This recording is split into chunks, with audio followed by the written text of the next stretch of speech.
เอาพี่น้องเปิดภาพมาบพรก็ได้มาอยู่ที่บ้านพ่อลูกห่าแม่ลูกห่าเนาะซึ่งทางบพรกับบ่ได้เข้ามาหาทางครอบครัวพ่อลูกห่ากับเดือนปลายๆเนาะพี่น้องมีแต่ทางซ่องเบาล่าได้เข้ามาเนาะซึ่งเข้ามาก็เห็นต้นเข่าเขียวกระจีเลยเนาะพี่น้องปาดโตถือว่าเข่าแถวนี้ก็ถือว่างามเนาะพี่น้องซึ่งช่วงนั้นที่บพรเข้ามากายเพิ่นกำลังดำแล้วเนาะพอผ่านไปเดือนปลายๆก็ถือว่าเขียวเนาะพี่น้องซึ่งมากาเฮือนเพิ่นก็แล้วไปที่เรียบร้อยเนาะพี่น้องทุกคนที่ติดตามทางทีมงานเขาก็น่าจะเห็นเนาะทางซ่องเบาล่าเพิ่นมาอัปเดตเรื่อยๆเนาะพี่น้องทั้งบพรน่ะบ่ได้ค่อยได้เข้ามาเนาะหากมื้อนี้ได้เข้ามาเนาะพี่น้องซึ่งเข้าทางพอลูกห่าก็ถือว่าเขียวอยู่เนาะพี่น้องเขียวอยู่เพิ่นก็น่าจะใส่ปุ๋ยแน่ๆเลยเนาะถ้าว่าบ่ใส่ปุ๋ยนี่อาจจะบ่เขียวประมาณนี้แหละถ้าเพิ่นบ่ใส่ปุ๋ยอันนี้เพิ่นใส่ปุ๋ยเนาะมาก็เห็นแต่ทั้งพอลูกห่าเพิ่นเนาะพี่น้องส่วนเมียเพิ่นบ่ฮู้ว่าไปทางใดเนาะสบายดีสบายดีสบายดีเป็นจังได๋กินข้าวกินน้ำแล้วบ่ฮะกินแล้วมื้อนี้ทางเมียจะไปไสมื้อนี้ไปหากินเพิ่นไปหาหยังอะเนาะไปหาขุดที่รอเป็นจังได๋บ่ได้พ้อกันเฮิงปัจจุบันนี้ไปไสก็บ่ได้ไปไสก็อยู่นี่แหละข้าวนี่งามเนาะ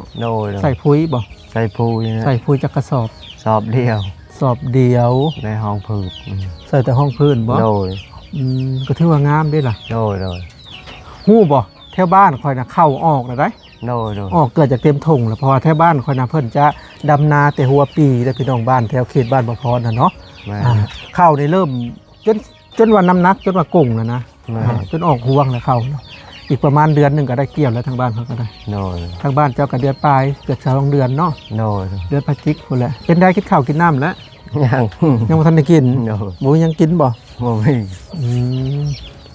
แม่ลูกห่าไปไสไปหากินเพิ่นไปหายังส่วนหลายหน่อไม้เนาะส่งเพิ่นไปจักคนก็ไป3 คนเลย3 คนมีน้องศรีประจันแล้วก็น้องยังอีกซุยอยู่นี่แล้วก็น้องๆอะไรเนาะพรกับบ่ฮู้ชื่อเพิ่นเป็นได้ทานนี่อันนี้เขาชื่อได้ยังก็ทันเขาชื่อแล้วบ่จักชอบทั้งเบิดก็อยู่นี่ก็ตอนนั้นน่ะก็21 22สอบเขาชื่อเรียบร้อยแล้วพวกที่หาแก่ไปโรงงานน่ะบ่คือว่าทางแม่ตู้ USA ชื่อบ่เพิ่นไปได้เพิ่นสิซื้อก็บ่ฮู้เพิ่นว่าเพิ่นสิรับซื้อเพิ่นว่าเนาะต้องใส่รถหน้าปัจจุบันนี้เอาลงแล้วบ่หรือว่าฝนตกหยุดซะงั้นยังบ่ทันตัดใหม่แต่ว่ารถอีแตนเพิ่นก็เดี๋ยวนี้เพิ่นก็มีสุดแล่นเรียบร้อยรถอีแตนเพิ่นก็ได้ก็เป็นทางผู้ใหญ่ใจดีทางต่างประเทศเนาะพวกสุดแล่นได้ครบบ่แล้วพี่น้องเพิ่นก็ได้มีแต่เพิ่นก็สิไปหาแก่มาตัดเนาะ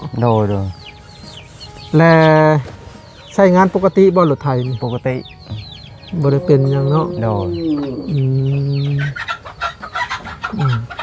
เพื่อนกันแล้วเรียบร้อยบ่ได้หัวบ่บ่ได้หัวรถอีแตนก็ใช้งานปกติเนาะปกติบ่ได้เป็นหยังบ่ตั้งแต่ซ่อมมาก็นี่ซึมนี้เลยอีหยังมีแต่ซึมอยู่ได้แหละดินซึมออกน้ำบ่อนตัวติดจักขับเปลี่ยนตัวได้เปลี่ยนยวงมันบอกเขาสิ้นมันนะสิ้นทางเนาะขับปกติยางหน้ายางหลังมีครบเบิดทวกรถกระเห็ด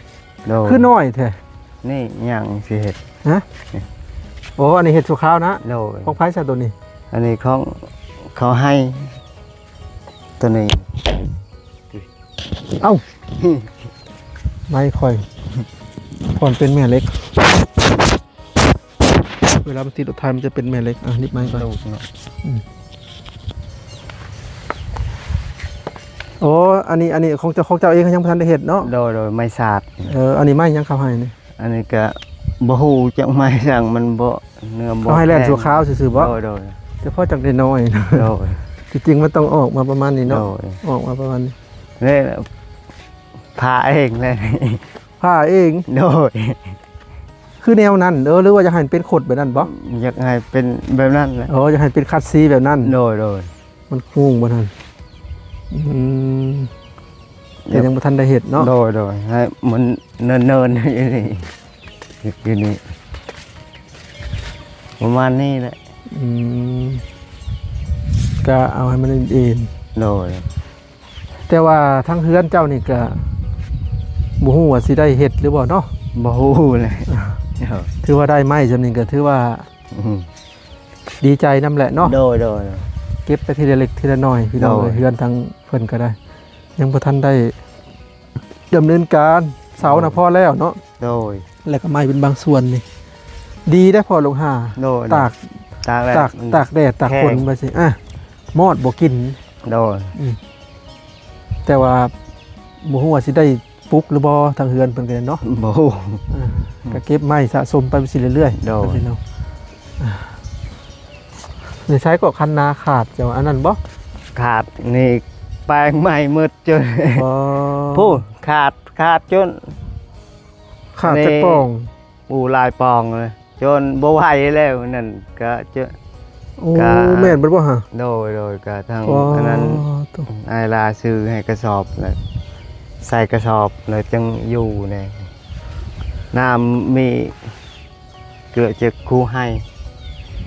น่าจะมันเป็นหอมแบบนี้ โดย เป็นหอมแหละที่นี่แหละเวลาฝนตกหนักแล้วมันก็น้ำมันจะลูมลงมานี่ โดย ภาษาบ้านประพรเอิ้นว่าน้ำลูมลงมา คือน้ำจะไหลลงมาทีนี้เลยคันบ่ใหญ่นี่ก็คือตุยไปเลย โดย คันเทยไหลลงมาไปเลย อันนั้นก็ขาดบ่ว่าส่วนนั้น ขาดมืดยืนบ่อยู่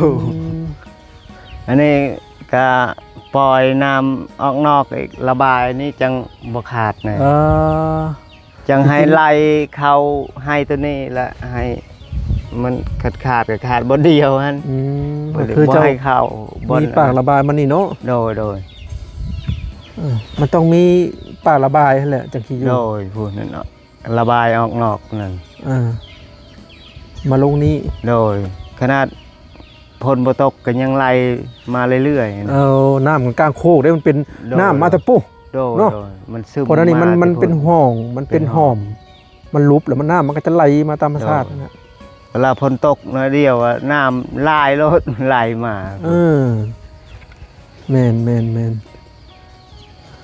ถ้าบ่อยากให้ขั้นขาดต้องวางแผนมีร่องมีห้องเนาะ โดย ถ้าเป็นไปได้นะ คือสิว่างก็สิปล่อยบนให้อันนั้นทางนั่นแหละ อืม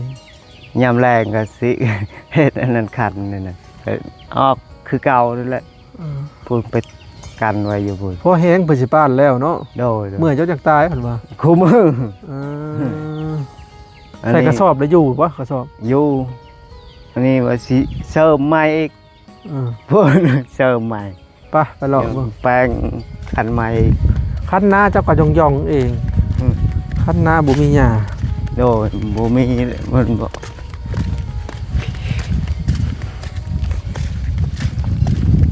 กัน ป้านคันนาน่ะเมื่อยได้ โอ้ไม่ ไป ได้ ป้านได้ช่วงนั้นก็พอ เมื่อยบ่อยากจะเว้าเลย งามเนาะเข้าจะเนาะ โดย ก็ถือว่าใส่ได้นาทางเพิ่นให้งามเนาะทางผู้ โดย ผู้ โด เพิ่ ย นใส่ปุ๋ยเด้ อันนี้น้ำเฮ็ดเอเลจนเรืออันนี้น้ำล้นคันนี่ อืม คันว่าบ่ล้นน้ำบ่เฮ็ดนี่ก็โอ้ยงามเขานี่จ้ะ น้ำมาบเลยแถวนี้ โดยจนเป็นห้องน้ำมืดอันนั้นเสาะเขานั้นมืดพุ่น ตอนนั้นฝนตกแห้งๆเนี่ย อันนี้ก็มีบนระบายก็กำลังมันขึ้นต่อแหละบนห้องน้ำนะ เสียหายเนาะ โรยเนาะ อืม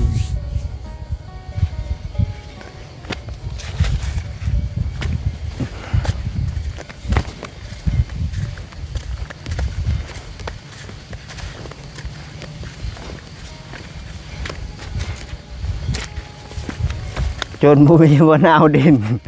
เห็นนี่ห้องน้ำมันมุดลังขึ้นต่อขึ้นใหม่นี่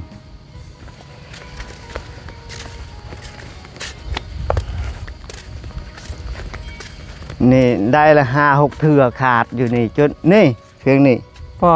นี่ตัวนั้นอีกซ้ำนี่ ป้อ อันนี้มันทมแล้วนี่เลยทม โอ้แหงเนาะ โดย5-6 เทื่อปานบ่อยู่อันนี้กระสอบนี่ลายแล้วใส่อยู่นี่จะเกือบ20เลย นั่นนี่เห็นไหม โดยเลย เออ กระสอบนี่จังอยู่นะนี่มันขาดบนนี่แหละผู้ตัวนั้นก็ งานเข่าเลยเนาะ โดย บ่อน้ำมัตทีบนี่เบิด โดยผู้ไล่มาติพุ่นอีก อ่า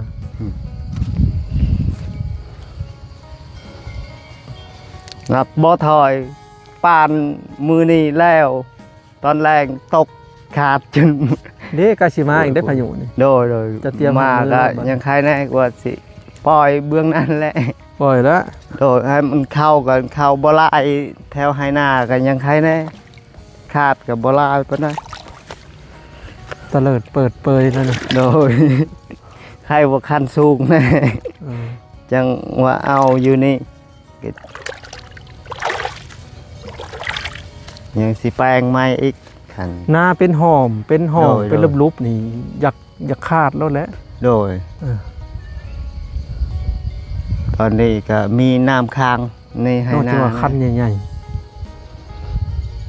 ว่าสิ ๆถ้าว่ามีเงินนี่เฮ็ดเป็นไห่เดียวใหญ่ๆเนาะ โดย เป็น ก็ คันใหญ่ๆ ว่า ปั๊บ สิเฮ็ดให้เดียวแล้วอันนี้นี่ให้เดียวตัวนี้ อืม ตัวนี้ ปั๊บ ก็ คันใหญ่ๆ ให้เดียว บ่มีขาดบัด โดย ถ้ามีเงินฉันบอกว่า ก็บ่มีแน่ มีเงินแล้วปั๊บช่วงหน้าแรงเนาะ โดย คือน้าเจ้านี่เฮ็ดจัก2ไห่ซะ4ไห่นะ สิให้พอดีเนาะ จักบ่ได้บ้านอันนี้ก็คาดบ่นี่ อันนี้แต่เป็นค่าเทือน อืม ขาดแบบเจือนแบบขาดกว้างโหลดแบบนั้นสำนี่ ได้ปลา ยัง คัน อบนี่มัน เจ้าก็เลยเฮ็ดห้องระบายมานี่บ่ โดยเวลาน้ำมันเข้ามาให้ตัวนี้แหละเฮาระบายอยู่นี่นี่นะนี่มันออกเลยนี่ ให้ออกอยู่นี่ โดย แต่ว่ามันปกป้องได้จังไห้ปกป้องได้แต่ซองไห้นี่ได้เจ้าเฮ็ดปลาระบายก็ได้ ผู้มาที่พุ่น บ่ว่าเจ้าเฮ็ดปลาระบายอยู่นี่นะ โดย เจ้าเฮ็ดปลาระบายเจ้าให้น้ำไหลตรงนี้ โดย เจ้าสรุปแล้วจะปกป้องแต่ซองไห้นี้ปกป้องแต่ซองไห้นี้ โดย ปกป้องคันน่ะ1คัน2คันสรุปเจ้าปกป้อง2คัน โดย เจ้าเข้าใจคำข่อยเขาว่าบ่ โดย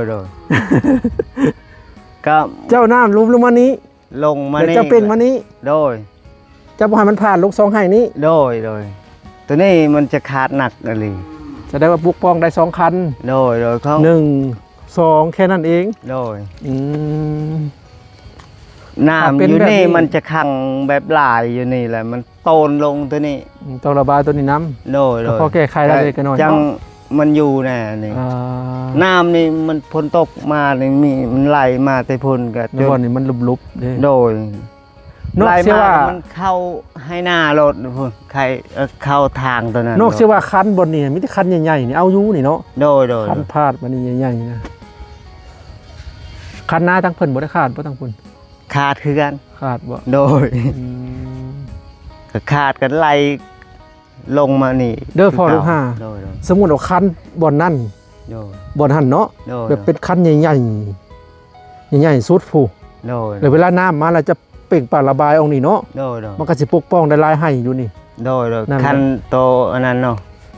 ตัวนั้น สมมุติว่าบนนี่คันใหญ่ๆนี่ แล้วเจ้าอันให้มันไหลไปนาเขาได้บ่หรือว่าบ่ได้ ได้ครับต้องขุดแบบนั้น ขุดบงนี้อีก โดย แต่เขาบ่ให้บ่สมมุติมันไหลไปพุ่น ก็อันนั้นแหละก็จังไฮไลท์เข้า ให้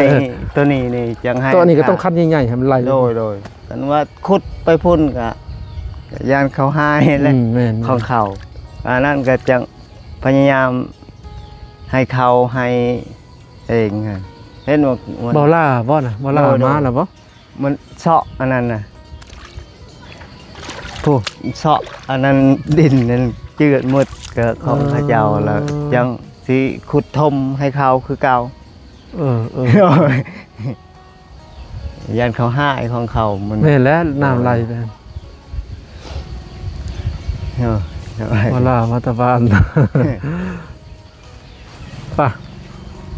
ลูกจะมาแล้วบ่น่ะ โดย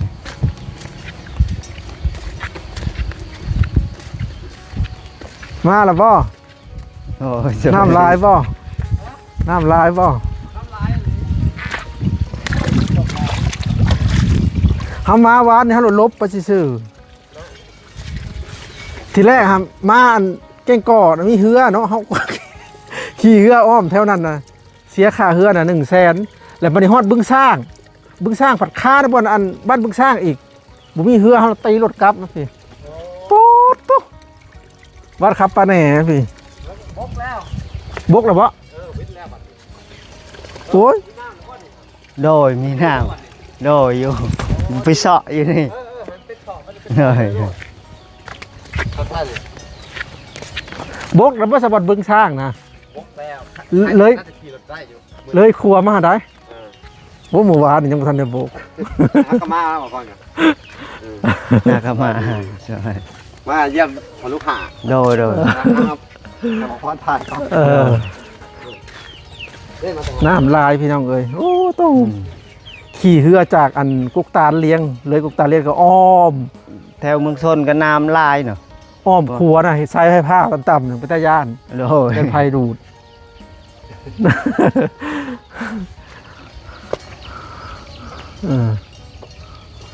นี่แหละเนาะนาเพิ่นก็ขาดทะลุทะเลไปหมด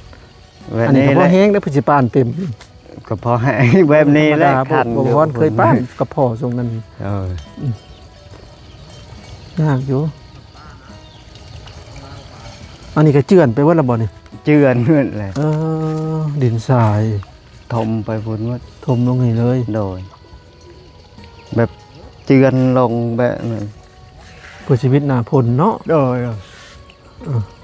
ยังสิถมไม่ได้ถมเองนี่แหละวันนี้ ถมต้องเอาดินใหม่มาถมบ่เอาซะบ่นี่ ปุ๊บปุ๊บ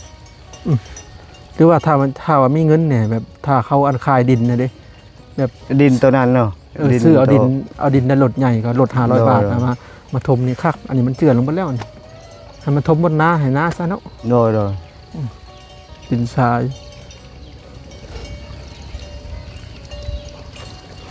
น้ำมันยังไหลอยู่ฝนดาวตก ขนาดบ่ได้ตกอันนี้ไล่มาเลยนะตอนนี้ เมื่อยเลยอ่ะไปมาเบิ่งเพิ่นไปหายังได้อยู่วะ หาหน้าไม้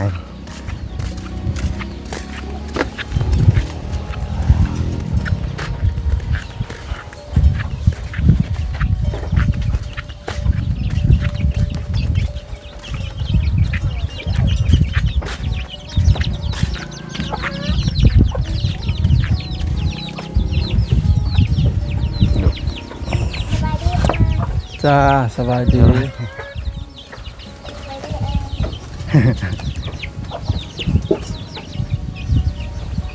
สบายดีอ้าย จ้าสบายดีได้ยังใช้ปลา สาบา ก็บันไดเพิ่นนี่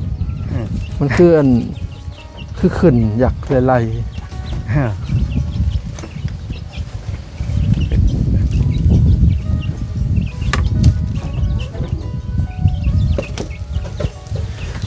อ๋อเฮือนเพิ่นข้างเป็นดอกเป็นจอกเป็นหมอกนี่อันนี้ห้องไฟพอลงหา น้องลูก แบบนี้แหละ เนาะ ข้างเป็นส่วนตัวของภายลาว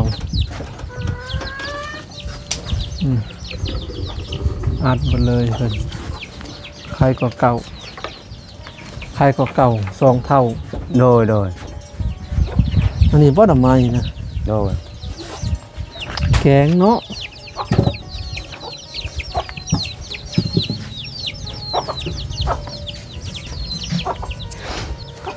เอาน้องพี่น้องสำหรับคลิปนี้ก็บ่มีหยังหลายเนาะก็ได้มาอัปเดตครอบครัวพ่อลูกห้าพี่น้องเอ้ยซึ่งทางประพรก็บ่ได้เข้ามาหาทางเพิ่นก็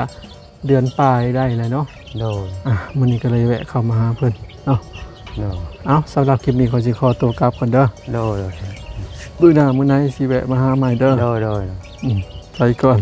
โดย สวัสดีแล้วก็สบายดี FC ทุกท่าน